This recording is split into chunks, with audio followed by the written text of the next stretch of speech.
Selamat siang, Ananda. Suara Bapak bisa didengar? Saya dengar dengan jelas ya. Baik. Pada hari ini, Ananda akan belajar dengan Bapak. Kenalkan, nama Bapak Fadlin Nugraha Rizmi. Bisa dipanggil dengan Bapak Fadlin. Bapak berasal dari Kota Padang, Provinsi Sumatera Barat. Kalau boleh tahu, nama Ananda siapa? Nama lengkapnya? Oh, Muhammad Fulan Husein. Panggilannya? Husein. Jadi Bapak bisa panggil Fulan atau bisa panggil Husein? Husein saja. Iya. Baik.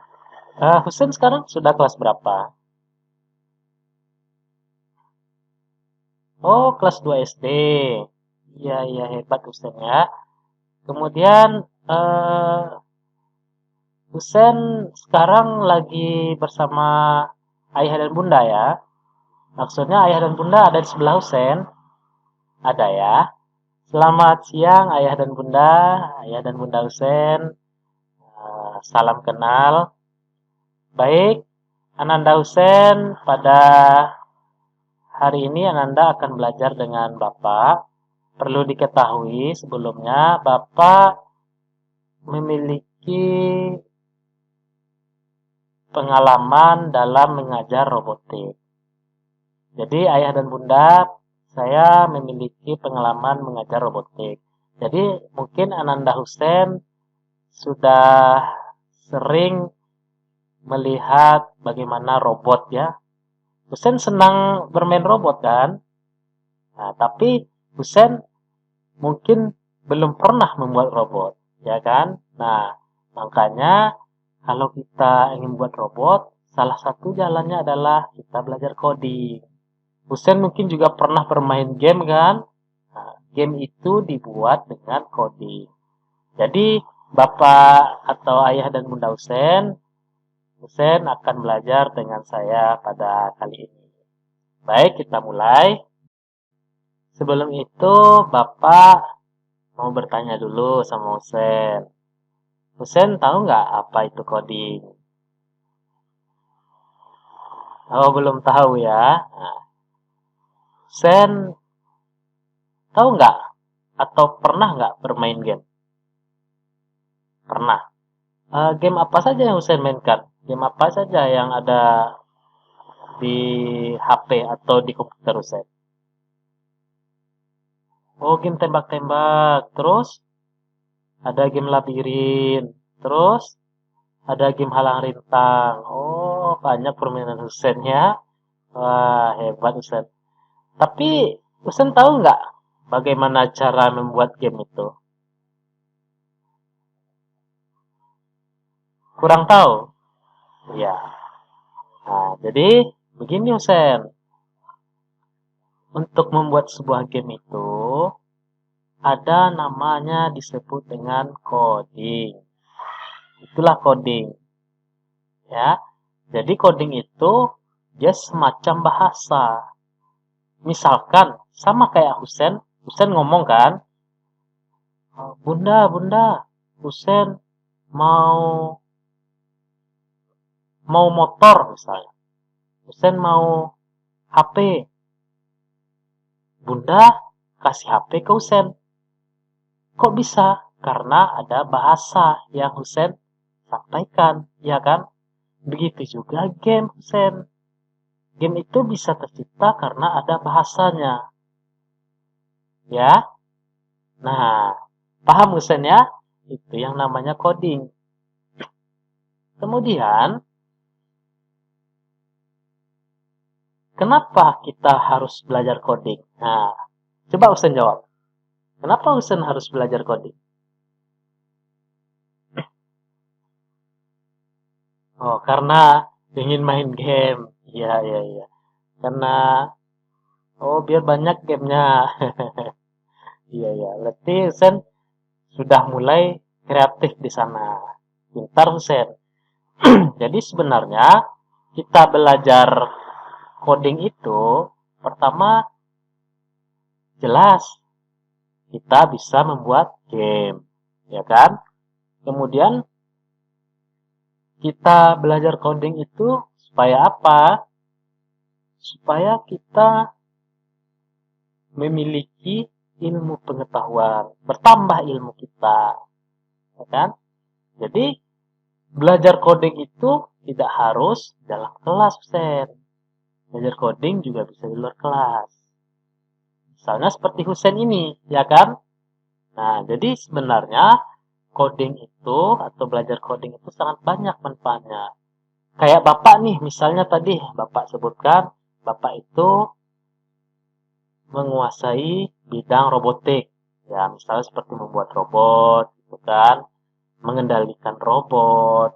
Nah, itu harus menggunakan bahasa coding atau coding.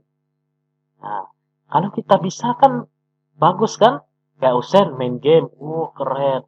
Tapi lebih senang lagi Usen kalau kita bisa bikin. Itu baru keren. Ya, sampai di sini Usen paham ya apa itu coding ya. Kemudian coding ini dia memiliki banyak bahasa Usen. Nah, salah satu bahasanya apa? Ada namanya C++, ada Python. Python itu bukan ular ya, tapi nama bahasa pemrograman atau bahasa codingnya. Masing-masing itu nanti berbeda, Husen. Nah, berbeda jalur. Misalnya, Husen mau pergi ke Sumatera, beda jalurnya. Husen mau pergi ke Jawa Timur, beda jalannya. Jadi sampai di sini Husen paham ya apa itu codingnya? Ya, berarti untuk awal Husen sudah tergambar coding itu seperti apa. Kemudian Husen semakin semangat nggak untuk belajar coding ini? Semakin semangat ya? Iya, nanti kita akan coba bikin sesuatu nanti. Oke? Baik. Ya, jadi nanti kita akan coba belajar coding lebih jauh lagi. Seperti apa cara membuat game atau semacamnya. Karena kalau kita berhasil membuat, kita akan puas itu, Usen. Akan senang banget. Ini nanti Usen bisa ceritakan sama teman-teman. Usen bisa bikin game atau ke ibu guru. Terus nanti game Usen dimainkan sama orang. Usen bisa dapat duit dari sana. Usen bisa nabung nanti. Ya kan? Buat beli mobil, beli rumah, buat ayah dan bunda. Itu salah satu kenapa kita harus belajar coding. Ya Usen ya? Baik. Baik, jadi kesimpulannya adalah Ustaz sudah tahu ya apa itu coding itu, sudah terbayang ya. Kemudian bagaimana cara kerja coding itu? Kemudian coding itu untuk apa sih? Kenapa kita harus belajar coding? Iya kan? Sudah kebayang ya Ustaz ya? Jadi Husen harus semangat untuk belajar coding ini karena ketika kita bisa atau berhasil membuat sesuatu menggunakan coding, nanti Husen akan sangat senang dan Husen akan merasa sangat puas. Apalagi berhasil membuat game, kemudian game Husen dibikin oleh atau dimainkan oleh teman-teman Husen. Ya, baik. Jadi Bapak rasa cukup pertemuan kita kali ini ya Husen. Nah, terima kasih Husen. Baik, Ayah dan Bunda Husen. Pada pertemuan ini setelah kita perkenalan, kemudian kita sudah belajar sedikit tentang coding bersama anak kita ya, Nanda Husen. Sepertinya Husen itu memiliki banyak kemampuan sebenarnya ayah dan bunda. Kalau saya lihat itu Husen itu sangat antusias, sepertinya sangat semangat ya. Oh Husen juara di kelas ya bunda ya? Oh iya iya iya iya. Jadi saya sudah bisa melihat itu dari Usain bakatnya itu. Jadi eh, daya tangkapnya itu sangat kuat ayah dan bunda. Nah, ketika daya tangkap ayah dan Usain ini kuat, maka kita tidak terlalu susah untuk mengasah dari skill akademiknya. Nah, jadi mengarahkan Husen ini atau anak kita ini sangat mudah. Nah, jadi untuk materi ini saya rasa mungkin bagi Husen bisa dianggap agak terlalu mudah ya. Tetapi di sisi lain, ya ayah bunda ya, itu Husen ini harus ada beberapa perbaikan juga. Tuh. Mungkin sepertinya Husen kurang fokus karena saya lihat tadi di beberapa kali mungkin seperti ada orang yang lewat sekitarnya itu dia langsung terganggu fokusnya, dia ngomong atau mungkin ada temannya. Saya juga memaklumi itu ayah dan bunda karena namanya anak-anak mungkin ya kita harus paham lah karakternya ya. Tapi di sisi lain kita, saya sebagai guru yang mengajar akan memberikan yang terbaik untuk anak kita ini, Ananda Husen. Nah, di sisi lain, saya mohon juga bantuan kepada ayah dan bunda, mungkin di rumah, untuk menjaga kondisi, terutama ketika belajar. Mungkin waktu kita juga tidak banyak ya, ayah dan bunda ya. Nah, tetapi semoga dengan waktu yang tidak terlalu banyak ini, bisa banyak ilmu yang bisa diambil oleh anak kita ini, ilmu yang bermanfaat. Nah, jadi eh, mungkin itu saja sih sebenarnya untuk perbaikan Husen ke depannya.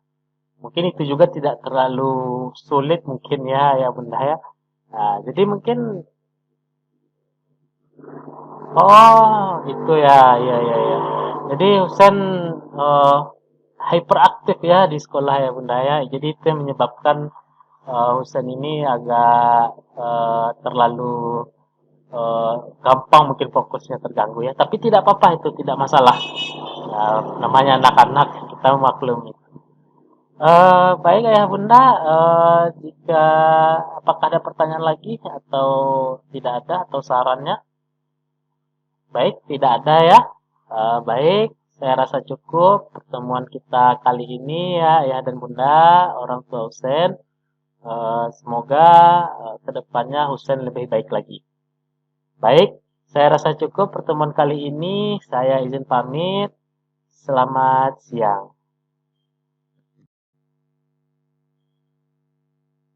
Baik, eh, sepertinya kita kedatangan Bapak dan Ibu konselor kita ya ke dalam kelas kita. Selamat datang saya ucapkan kepada Bapak dan Ibu konselor kita yang telah hadir, yang telah meluangkan waktunya hadir di dalam kelas kita pada proses pembelajaran kita ini. Kita ucapkan selamat datang.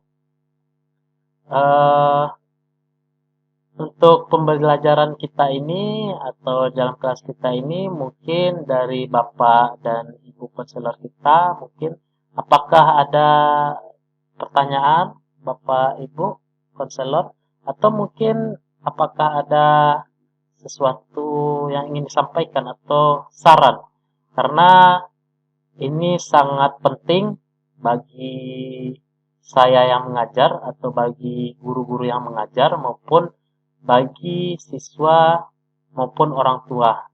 Jadi ini sangat penting. Jadi mungkin silakan Bapak dan Ibu konselor jika ada sarannya dipersilakan. Baik, silakan Bapak.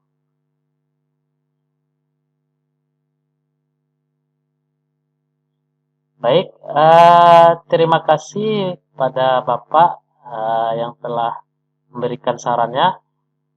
Jadi bisa kita lihat tadi dari saran Bapak dan Ibu konselor kita bahwa kelas kita ini memiliki beberapa evaluasi mungkin atau mungkin uh, beberapa sisi lain kita memiliki nilai positif yang bisa dijadikan sebagai nilai tambahan. Nah, jadi itu hal penting yang harus kita perhatikan apa yang disampaikan oleh Bapak dan Ibu konselor kita. Jadi sekali lagi saya ucapkan terima kasih ya kepada Bapak dan Ibu konselor yang telah hadir di dalam kelas kita pada proses pembelajaran kami. Nah, semoga saran dan masukan dari Bapak dan Ibu konselor bisa menjadi perbaikan pada proses pembelajaran kita ke depannya agar lebih baik lagi. Jadi saya ucapkan terima kasih kepada semuanya. Saya ucapkan selamat siang.